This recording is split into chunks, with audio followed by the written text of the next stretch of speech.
why I don't believe there will be spring football in the Big Ten, and then what happens to us if these other leagues are able to pull off a college football season. We'll get into all of that next on this week's episode of Michigan Podcast. But there's going to be one team that's going to play solely as a team. No man is more important than the team. No coach is more important than the team. The team, the team, the team. Looks deep for Anthony Clark. Waits for it. Hit. Caught. This is no time for that. In the pocket and a sack. Tim Jamison. Brady gets terrific. Throws it. Get it. Touchdown. Knight again. Schultz just before Brazil got him. And a leaping interception by Woodson. Harbaugh back to throw over the middle. Caught by Collier at the 5 on his feet. Touchdown, Michigan. On its way. It's good. He's 5'7", 179 pounds, a junior at Michigan. But Jamie Morris packs a wallop, and he delivers for Bo Schembechler. And here's your first play. Pressure coming. Sack. It is Glenn Steele, number 81, who fought his way through the traffic. Option. And Robinson calls his own number, and he's going to score. Oh, an easy touchdown for Robinson and Michigan.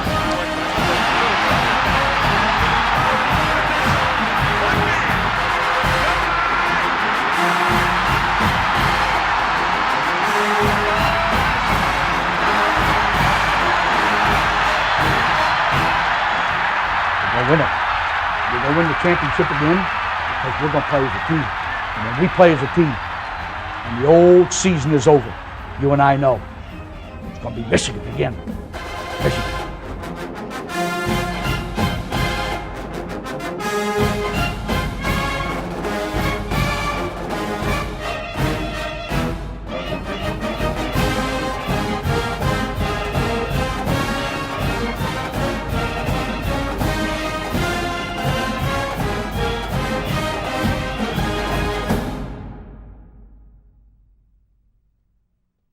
Greetings, Go Blue. Welcome to this week's episode of Michigan Podcast. I am Steve Deace. We'll have our 10-minute war with our good friend Mark Rogers coming up here in the next segment of the program.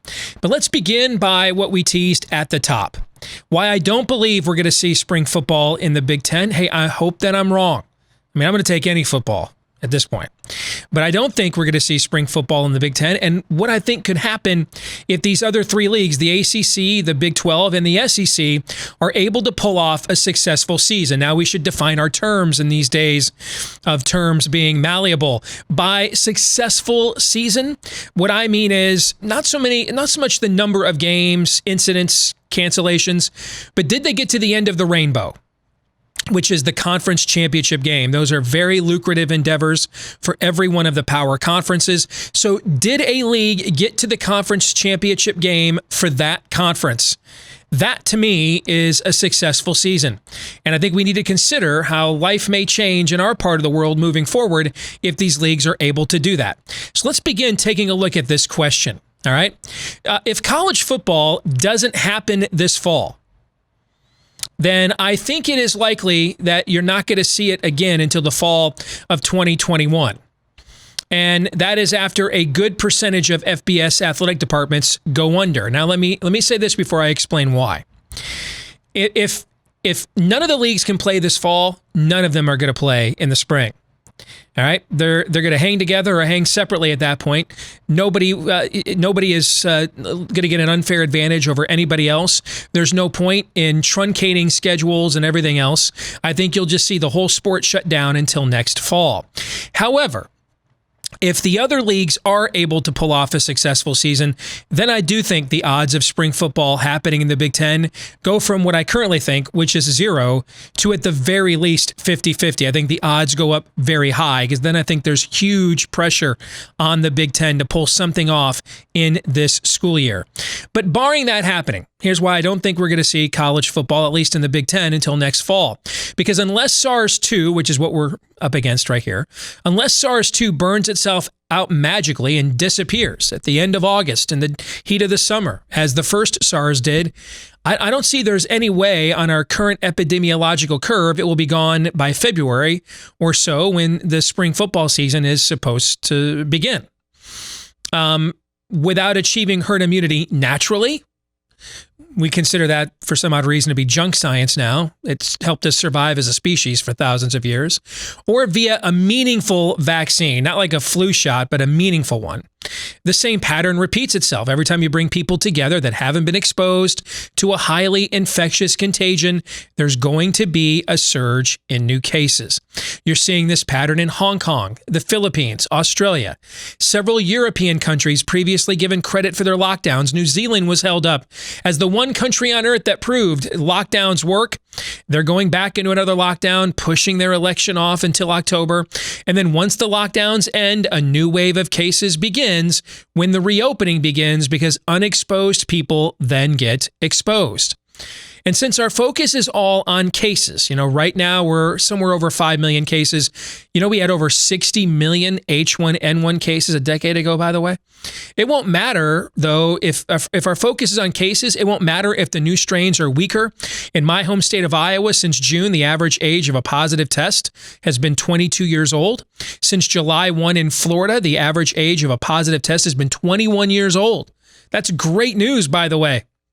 That means the virus is now, instead of decimating our nursing homes, it's going up against people with younger, more robust, stronger immune systems. But we're ignoring centuries of that science, unless you're called Sweden.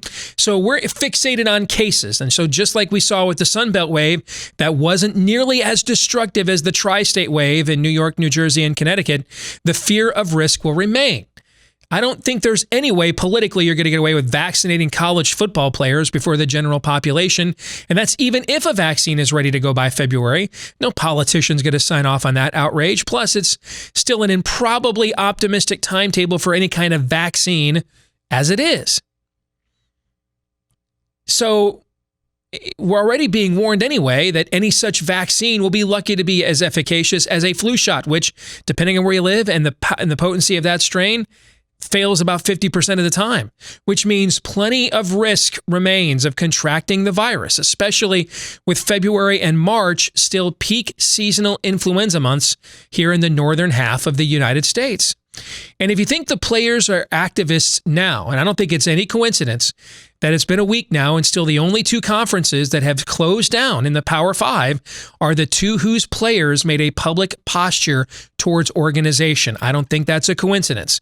So if you think the players are activists now, take an entire season this fall away from them, only to ask them to play 2 seasons in 9 months, even if it's truncated seasons, with no real reduction of risk of contraction come February as well. Plus, you throw in the wear and tear on the body of football. Good luck with that. You're just going to invite the players to activate at that point.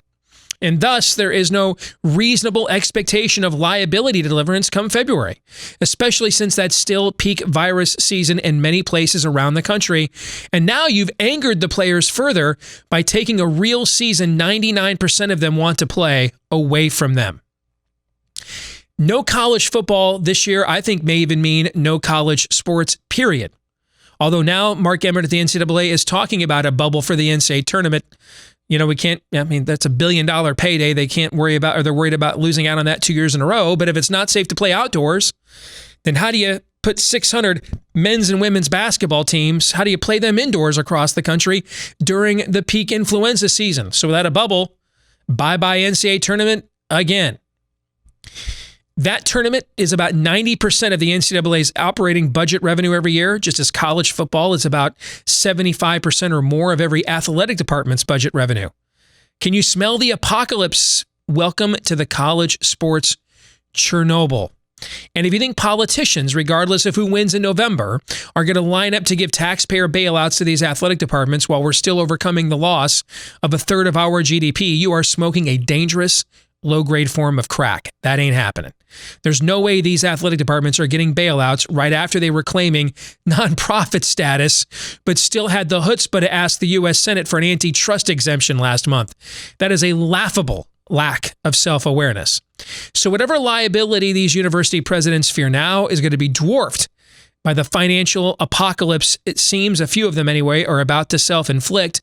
If they were worried about the players organizing before, I guarantee if they go through with this and don't play this fall, I guarantee it happens now. Shutting down college football won't thwart that organization. It's going to make it so.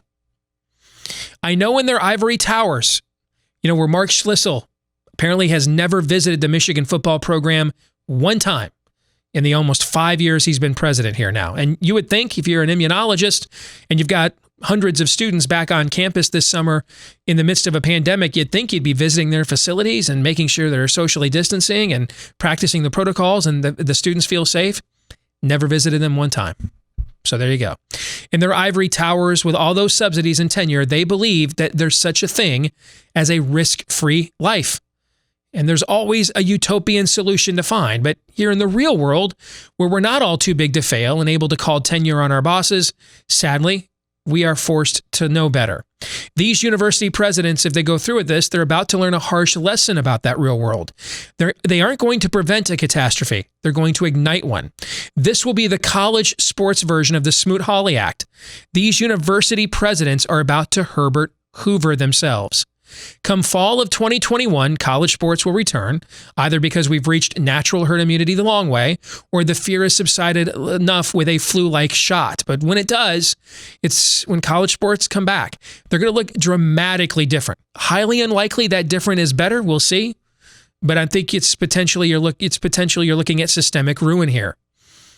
And in conclusion, these university presidents are about to prove again that the worst decisions in all of human history are always made out of fear. Latest numbers out of Michigan, 1.4% of all deaths in that state from COVID, the 6,300 deaths, people 40 and younger, 1.4%. We have been stricken by fear. The virus is terrible. The fear, though, is worse. Our good friend Mark Rogers will join us for the 10-minute war here in a moment. Want to thank all of you who have been supporting us on Patreon these last few years here on Michigan Podcast. And for those of you that ask us every now and then, hey, what can we do to help support what you guys are doing and help it to grow? Well, supporting us on Patreon is a big way you can do that. Patreon.com/Michigan Podcast. And as you can see, when you become a $5 a month subscriber and supporter or more, you get as well exclusive content that we publish just for you on our Patreon page, including a lot of the stuff that I do with sports handicapping as legalization goes wider throughout the country. In fact, you can see I put up just a couple of weeks ago the notes for NFL win totals, looking at the schedule release. So a lot more where that came from if you want to support us at patreon.com/Michigan Podcast.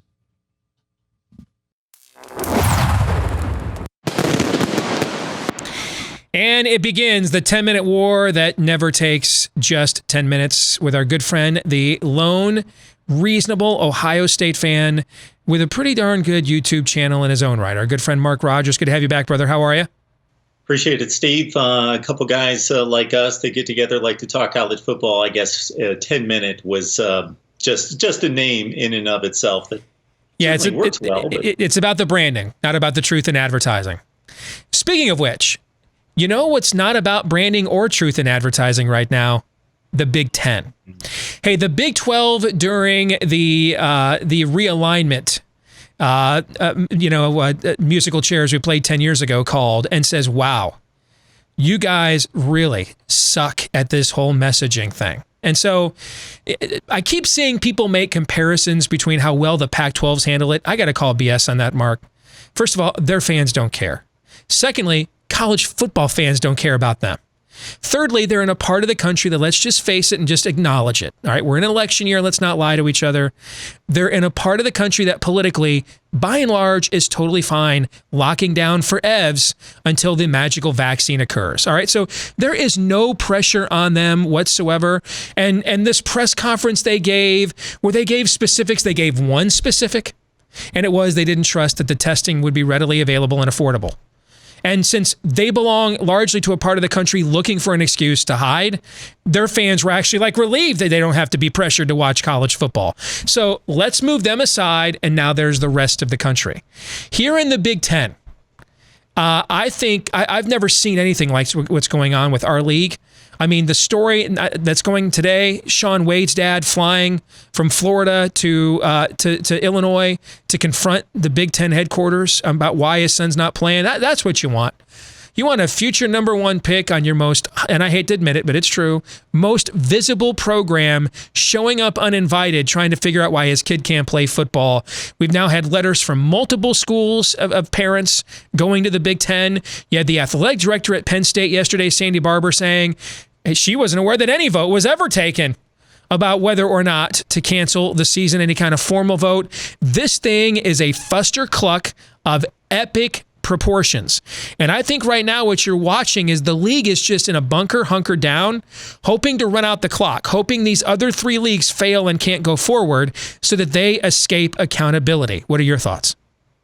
Well, I think that over the past several weeks, both of us have outlined the reasoning, or what we believe to be the reasoning, of the Big Ten shutting down the 2020 season, because it hasn't been completely explained to us, because both of us, Steve, you and I have both delivered a counterpoint to every supposed point that was made for canceling football. Really, when it comes right down to it, the only one on the surface, the only consideration given that I can buy to a certain extent would be the long-term impact, the long-term medical impact on the players, except we're going to turn around and put those same players on the field in December to get ready for a January football season.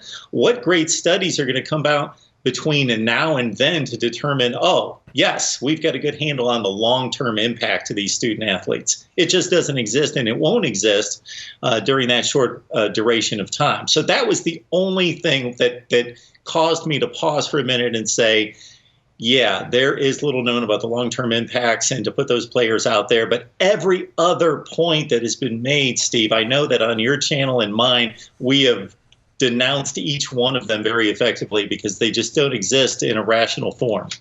And with the long-term ramifications, of course, we don't know what the long-term ramifications are with a virus that we didn't even really know about until 6 or 7 months ago. So I know of only one way to know the long-term ramifications of something, and that is to monitoring it. Stick with me now, okay? That's to monitor it long-term. I don't know any other way. So then we just don't play college football for 10, 20 years while we sit out here and monitor the long-term ramifications of that. It's a fallacy, that argument. The myocarditis argument, here's why I don't buy that. First of all, you've had a cardiologist with thousands of followers on Twitter at Michigan, maybe the most decorated med school in the entire conference. And then you had a cardiologist at Mayo, also in the Big Ten footprint in Minnesota, have both come out and called BS on that. And here's the other thing with the myocarditis thing. If it was that, they would have told us that from the very beginning. We both know our league loves to claim the fake moral high ground perpetually. If they had this evidence, if they had some kind of certifiable medical evidence, we would have seen it, I believe, by now, because they're getting drilled every which way but Sunday at the moment. So if they had some smoking gun somewhere, they would have showed it to us. So I don't buy the myocarditis thing. The testing example or testing excuse that the Pac-12 utilized, well, they utilized that excuse before the NBA Players Association announced that it actually subsidized a saliva-based test that's now FDA approved from Yale University. Oh, by the way, one of our own universities, the University of Illinois, has just successfully completed a rapid-fire coronavirus test at the exact same time. So all of the various rationales we're being given, they just don't pass the smell test. If they had something objective, they would have shared it by now, which means they simply used subjective reasoning.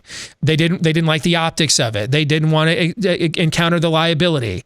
It's politics. It's these are the only two leagues that have had players posture towards publicly organizing, and they're the only two leagues still in the Power Five that are canceled. Who knows which of those subjective reasons it is? We put 14 ivory tower elites in a room. It's probably a different subjective reason for the whole batch of them at the same time, right?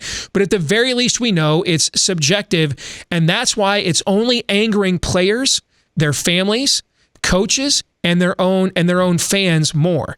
Who knows whether there'll be enough pressure in the next week or two to get them to retract this decision?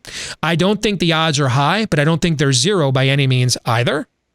But at the very least, Mark, there is a long-term chasm of credibility here between the Big Ten and its players, families, coaches, and fans that I don't see getting reconciled anytime soon.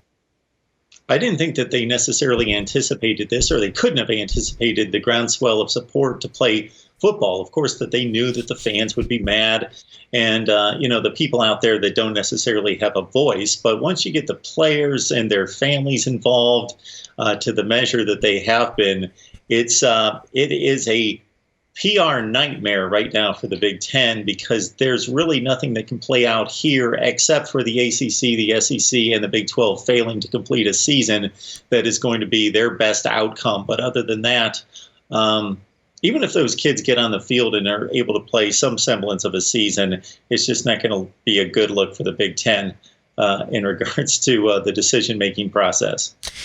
What do you think? I said a minute ago, I don't think the odds are zero. I don't think they're high. So I'd probably put it 20%, which means 80% won't happen. But they do have an out to save face. They can say, hey, we didn't know about this FDA-approved saliva test. And now we've got something similar at the University of Illinois here in our own footprint as well. The NBA has subsidized this test, so it's $10 a pop to administer it, I think is what it is. So in light of this new information, we're going to well, the camps aren't closed. That's the irony too, by the way. If they really had all these myocarditis cases, then only from limited workouts and walkthroughs, why did they allow the limited walkthroughs and workouts to continue then? Why didn't they shut down them all? Michigan has practiced, Harbaugh, dude, they've practiced every damn day. Okay, they have practiced every day at Michigan since this announcement. So why didn't they shut down all of these workouts then if they were if even those limited ones were exposing teams to myocarditis? That's the other reason I don't buy it. But what do you think the odds are that there's going to be enough pressure mounted on them that they could come out in the next week or two and say, tell you what, all right, we're going to go ahead, go to camps, we're going to go to contact, and then we're going to see how that goes for a couple of weeks. We're moving the season back to the end of September where the SEC is at, and then we'll go on their timetable and see where things are at, especially with the students on campus. What do you think? Steve, the other portion of this that I would love to have seen some follow-up on, because I just don't think it really exists, is once these student athletes started to hit campus the first week of June, we started to hear the reports come in of the positive tests. We would hear from LSU and Clemson and on down the line. Oh, LSU and Clemson had 54 players test positive in June between the two of them. 54. Yeah, but we've never heard a follow-up. I know. Of how many went to the hospital, how many died, how many were intubated, yes. Right? And there's never any follow-up to that. Yeah. And all the stories on the major networks where we would see the stories with the heartstrings playing and, the violins in the background in regards to, this is just one of those, 6-minute little package documentaries that we would see on our various favorite sports platforms, where we would see the follow-up from a journalistic standpoint to tell the story of, day 1 looked like this and day 7 looked like this and day 14 and, they were at the brink of death and then they came. If there would have been one player with a good story to tell, you would have thought it would have been told at this point. But I don't think it exists. So in light of that, do you see the pressure mounting on the Big Ten that would cause them to say, hey, we got to get out of this poop storm? Well, it looks awful. Nobody with any semblance of pride or arrogance, I'll choose the latter term, wants to go back on their and look bad. It just looks bad to go back and reverse field, even if that's the right thing to do. So I think it's a low percentage. I think less than 10% chance of the Big Ten, especially, of course, they're waiting for some semblance of support from the other leagues, not support directly, but supporting evidence coming out from the other leagues. And we get a smattering of it every so often. 9 players at Oklahoma the other day that is giving them some hope, I would think, that the other 3 are going to shut down. But I think it's less than 10% that the Big Ten retracts its original decision. How about the fact we both agree on some level that the Big Ten is rooting for the failure of its own sport. How about that? What a terrible position to lock yourself into. And they've locked us as fans into this too, Mark. Let's be honest. I mean, our fans want to see college football this fall, no matter who it is. On the other hand, we have to understand that if these other leagues pull this off successfully, and I define success before you came on as not so much how many games they're able to play, but are they able to get to the end of the rainbow, a conference championship game?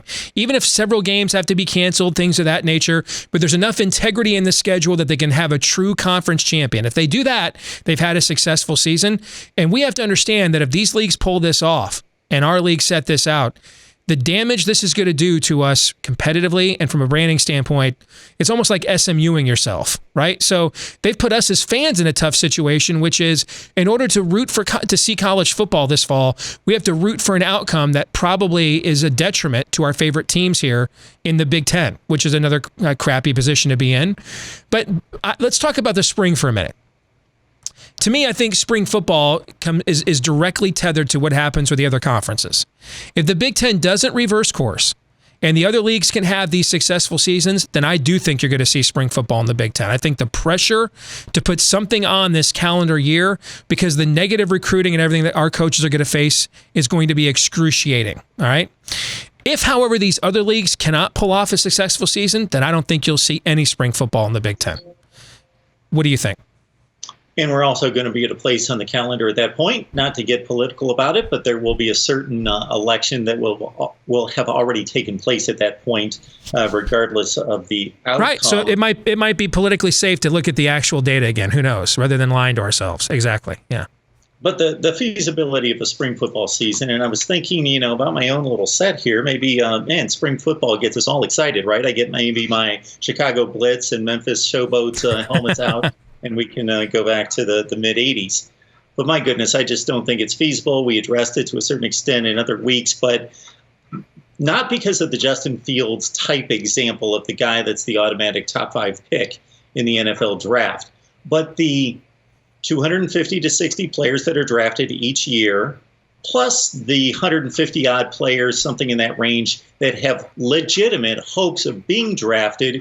You're talking about 400 to 500 players that would be a national scale. You pair that down to the Big Ten and the Pac-12. Maybe it's 150 players that have legitimate draft hopes. What do they do? Look at the predicament you're putting them in. They have to decide, do they need more game tape or do they need to prepare for an NFL draft? Are we going to see players suit up and play 3 or 4 games, be satisfied with their performance and their 300-yard rushing days or whatever it is, and say, I got to prepare for that combine coming up. See ya. That's one consideration that could possibly happen.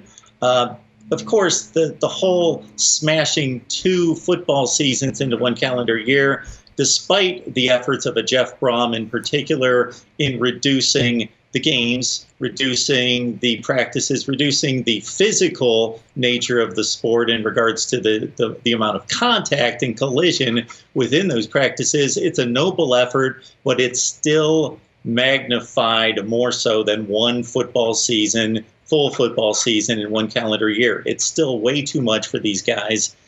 And also, Steve, I find it interesting because I have posed viewers the question after many of them posed it to me first. How valid would a national championship be in the fall, first and foremost, between those 3 conferences? I thought back quickly to 2018. Think of 2018. We had a national championship that involved the ACC, the SEC, and the Big 12 and Notre Dame. The Pac-12 and the Big 10 were excluded. It's not a true playoff. By invitation, they were excluded from participating in 2018, and Ohio State had basically the same resume, besides better wins, than Oklahoma. So which is more legitimate or less legitimate? One in which you play a season between those 3 conferences, and the other 2 conferences decided not to play. They forfeited those games. Or was your national championship more legitimate in 2018 when you excluded those 2 conferences from playing in your national championship? Also consider this, Steve, for the college football nation where it's all about optics, I should say, and about perception. Since 2015, get this, the SEC and Clemson are 15-6 in the college football playoff. And where do you think those 6 losses came from? Against each other. Yeah. All of Clemson's losses were to the SEC, right, and all of the SEC losses were to Clemson. They are 9-0 collectively, Clemson and the SEC, against the rest of college football. Therefore, they can claim legitimacy for this national championship and say, hey, we win these things anyway. I mean, what's going to happen in the spring? Is the Big Ten and Pac-12 won a playoff game since Ohio State won the very first college football playoff? I don't think the leagues have won a single game, have they? No, they haven't. So, and what, I'm not trying to tout the relevance of my own program here, but to the average college football fan, we're in a gold medal sport. You and I still value the bowl games. We still value the Big Ten championship. The average college football fan, it's all about the playoff. Yeah. And who do they think is a legitimate contender out of those 2 conferences? Ohio State, they think one is, and even some would question that. So you've eliminated one team in the eyes of many college football fans. That is well said. The Big Ten and the Pac-12 playing in the spring, and Ohio State clobbering the Big Ten and then clobbering a Rose Bowl participant in the Pac-12 is not going to impress anyone. That's if they do, because I think you're going to see the Buckeyes put a JV team out there. I mean, Justin Fields and Sean Wade and those guys are not playing college football in February, March, and April, right? So, that's what Nick Saban called it yesterday. He brought up the point you just made about all the guys that will sit out. Any draft-eligible player is sitting out. He says it's going to look like JV football is what it's going to look like in the spring. Finally, do you agree with me that the odds of this occurring in the spring of the Big Ten are directly tied to what happens with the other conferences in the fall? That if the league can politically just sit the whole year out until next year, it's going to do that. But for that to happen, it needs these other leagues to fail. If these other leagues pull it off in the fall, Ryan Day, Jeff Brom, Scott Frost, Jim Harbaugh, James Franklin, and these guys are already losing their minds.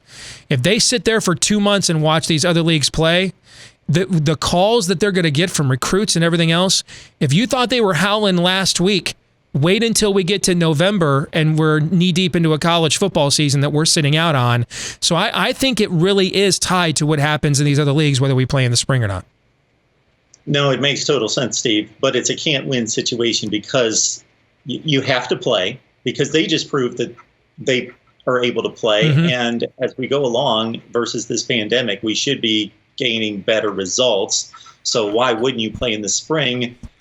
But the no-win situation is, again, you get on the field and you're either just playing yourselves for a Big Ten championship because the Pac-12 isn't able to get themselves together. And if they've canceled sports through the calendar year of 2020, who knows if they're going to be able to put together a football season for the spring. And again, their relevancy on a national level is compromised.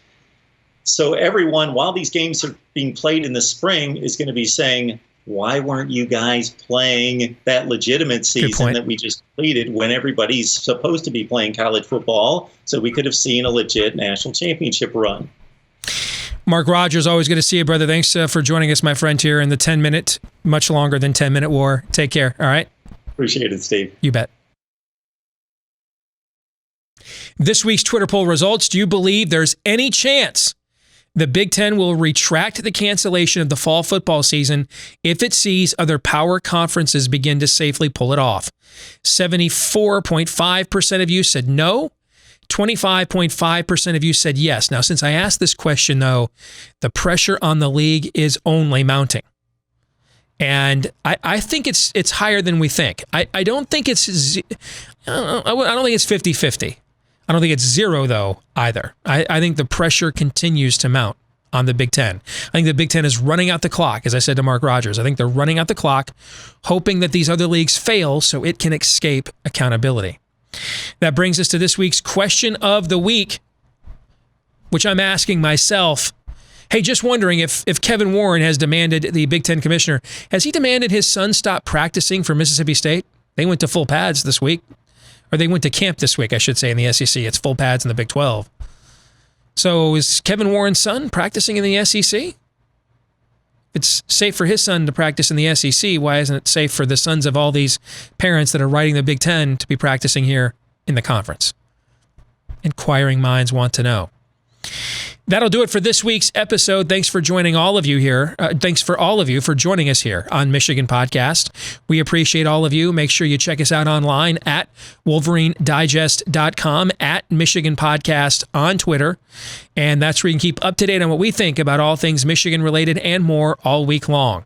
Please make sure to give us a 5-star review, like, rate, subscribe, share, whichever the case may be, whether it's YouTube, iTunes, Stitcher, Google Play, et al. Thanks to all of you that have done those things for us already.